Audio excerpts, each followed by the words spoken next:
salam deyil, salam deyil. Semidarımız bitir artıq.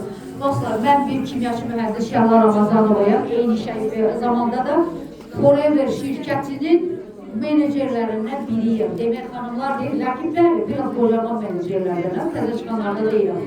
2 aya supervisor oldum, 4 aya menecer oldum.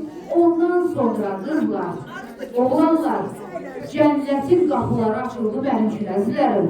Bu saat xanımlara deyirəm, elə belə gəlib getməyin. Sizi bir şirkətə dəvət edeyim.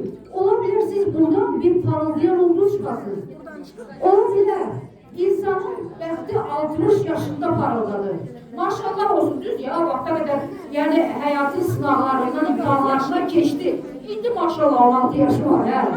Deyirəm, bəlkə siz parıldaya bilərsiniz ulduz kimi buradan. Elə belə getməyin, bir sizi şirkətə dəvət edeyim. Təklifimizi eləyək. Seçim yenə də sizin əlinizdədir.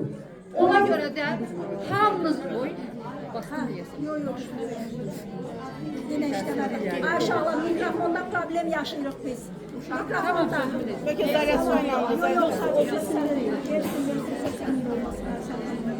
Əzizlərim, bizə mikrofon oldu.